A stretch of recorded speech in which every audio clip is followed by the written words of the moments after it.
visit or work with Parker's Kitchen. Your support makes a difference. You've helped us rank as the best convenience store chain in America. None of this happens without you. Live from Augusta, you're watching News 1226 this morning. A peek ahead into your newscast, get an update on where the CSRA is in cleanup. Hear about the issues faced by Denmark residents and their water, and learn what measure might be taken for gun safety after Appalachia.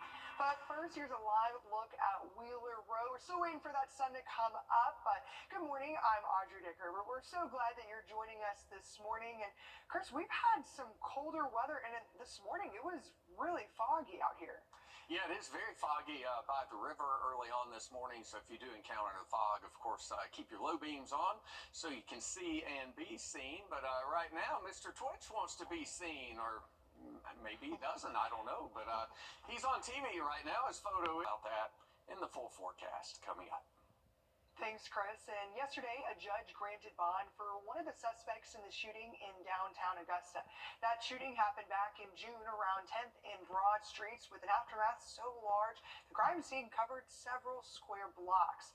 24-year-old Seven Whitfield is charged with 3 counts of aggravated assault, 2 counts of possession of a firearm under the commission of a crime, and 12 counts of criminal damage to property in the first degree. Your Sydney Hood was in the court learning several new details. And what you're looking at behind me is the aftermath of that night. Broken windows and damaged businesses. It's the night that sent people running for their lives. In court, District Attorney Jared Williams named 4 co-defendants alongside Seven Whitfield. Amazingly Blessed Brigham, who was arrested around the same time as Whitfield, Leondo Ware Jr., Daquan Cutliff, and Robert Lee Jones. Williams calls the shooting a gang gun fight. He says it is unclear who started the shooting, but there are 2 distinct groups. This is video of the aftermath of that night. The district attorney says before it all, Whitfield's group is seen exchanging words with the rivals, and then Whitfield is seen closing up behind a column of bricks in front of a bank, getting in a shooting stance. Williams says Whitfield and rival gangs fired multiple times, including in the direction of bystanders, partygoers, and off-duty officers who then had to return fire to protect the public. Arguing for the defense, Whitfield's attorney hands the judge letters from Whitfield's employer, which the judge says were positive and highlighting Whitfield's work ethic. The defense says Whitfield is not a flight risk, and based on the preliminary GBI investigation, it doesn't appear Whitfield was the aggressor in this case. The judge grants Whitfield bond while requiring him to wear a GPS monitor, have no contact with anyone related to the case, and he has to follow a curfew. The judge says if he is found in areas outside of his bond, it will then be revoked. And there's been a mix-up when it comes. Roof savers, save your roof, save your money. When you dig deeper, because getting to the truth is what matters. When trust is earned every day. When being behind the desk just isn't enough. When you know there are problems, but look for those finding solutions. When you're trained to track and sound the first alert and know exactly who is relying on you. That is trusted. That is local. That is News 12.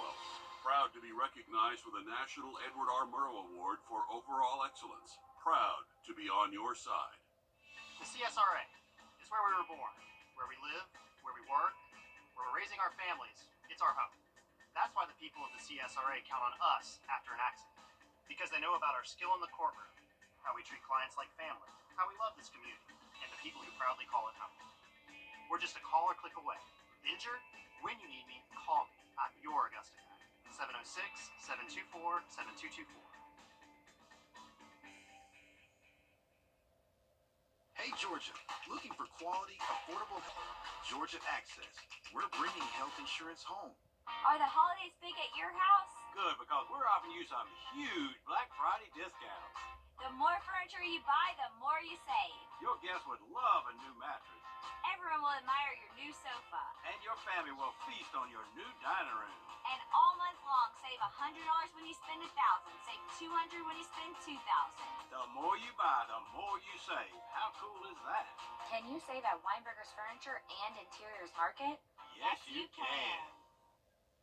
First Alert Radar, powered by Jim Hudson Automotive Group. Welcome back. Well, I was last weekend, and it was nice to have a breath of fresh, cold air when I was back in the Midwest. And I was like, okay, I had a taste of it. I'm good. I'm ready to come back to my warm weather in the South. And I came back here, and it was almost even colder than it was in the Midwest. Chris, what is up with this weather? Well, it is November, even mid-November now. Hard to believe, but we have some really cold weather down the road for. A shared responsibility to do better. That's how a state senator describes the task of the General Assembly to pass gun safety legislation next year. Your Georgia State House reporter Abby Kasoris reports lawmakers are still split on what a plan will look like. This is a draft of the final report of the Safe Firearms Storage Committee. The report includes recommendations like updating education protocol, incentivizing safe storage, and keeping guns away from kids under the age of 18. In September, a 14-year-old student at Appalachia High School killed 4 people and injured 9 others. According to the Barrow County Sheriff's Office, he hid an AR-15 in his backpack, a firearm purchased by his father.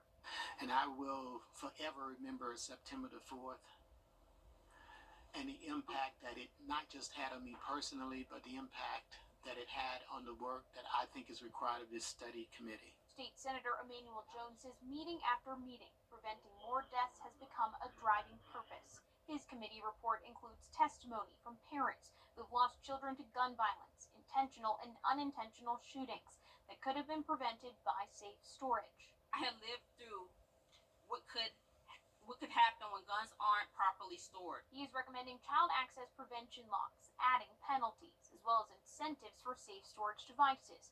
Heather Hallett has been advocating for change for over a decade. I have 3 children myself. We've endured numerous scares and lockdowns and, shootings at school and at parties, at gatherings.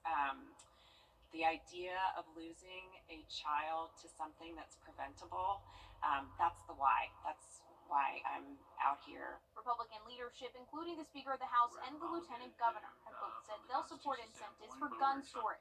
She's hopeful the full list of recommendations could make it to the governor's desk for his signature. Really, honestly, have some hope and a little bit of faith that there's going to be something in the middle that we can do in Georgia. The recommendations include the creation of a statewide office to research the root cause of gun violence and a statewide alert system for students flagged for dangerous behavior. In Atlanta, I'm Abby Kasoris. And state leaders call agriculture South Carolina's lifeblood, and it's been a tough year for farmers in the Palmetto State. Between Helene, Debbie, and the summer drought, the state estimates South Carolina farmers have taken a hit of more than $600 million just this year. State House reporter Mary Green explains what South Carolina leaders are doing to ensure they know what help is available in this vital industry. Officials say it'll take a combination of federal, state, and local resources, plus help from nonprofits for South Carolina to recover from Helene. They aim to bring all of that assistance together for the agricultural sector for a new series of events that kicked off Friday here in Aiken. If you're looking for help, you don't know where to go, then you don't know where to go.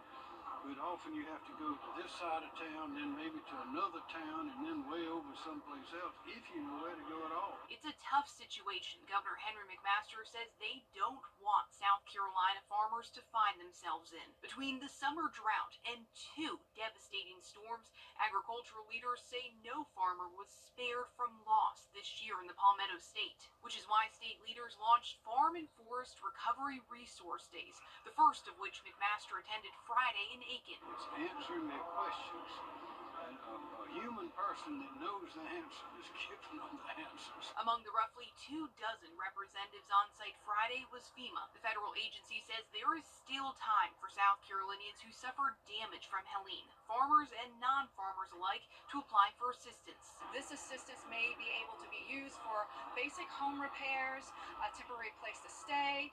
If you are a farmer and your equipment got damaged, you may be able to get assistance that way for possible fuel as well. As of Thursday, FEMA says it's approved more than $221 million in assistance following Helene to more than 216,000 South Carolina households. FEMA's assistance was never designed to take someone back to their pre-disaster condition or make them whole.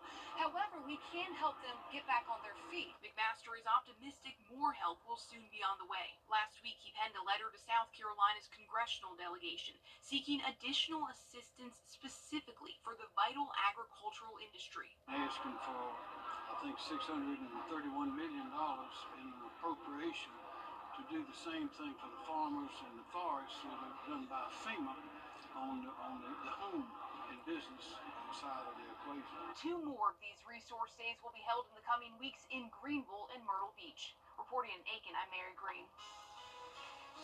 And we are still tracking Tropical Storm Sarah right there off the in the Western Caribbean Sea. That'll move over the Yucatan Peninsula and never be a threat to us. But we'll take a look at your weekend travel forecast when we come back. Save big with Hey guys, it's Anna Christina here for Roof Savers. If you're worried about facing an expensive roof replacement, have a roof leak you're concerned about, or you're dealing with ugly black streaks damaging your roof, why not call Roof Savers? See if your roof qualifies for roof rejuvenation and extend its life by 10 additional years with our patent-pending Renew It, featuring Microcraze VR technology. Listen to some of our happy customers. We were told that a roof replacement was $12,000 to $15,000. And then I was talking to a friend across town, and he said, "Oh no, don't do a roof. Talk to Roof Savers." So I phoned you up, and you all came over, and we decided, okay, and we did the roof. And then we had this ugly storm, and the neighbors lost shingles and lost roofs and lost everything else, and we lost nothing. This was a nasty, nasty storm. With everything we saw and everything that went around, everything that was around us, I was pretty certain that we had problems. But when I went out and walked around the house, for what I could see, I didn't climb on the roof, but I didn't see that we had any wind damage whatsoever, none. I don't generally comment on anything because I just don't. But I felt so good, and Carol and I talked about it, that this job was so incredible that we had to say thanks. Roof Savers, save your roof, save your money. You were just doing your job. Rain is never good for a wedding. Until now. If it rains 1 inch or more on your wedding day, Floyd & Green Fine Jewelers will give you your rings for free. So pray for rain and watch News 12 26 this weekend for the weather happening near you. Drive with peace of mind.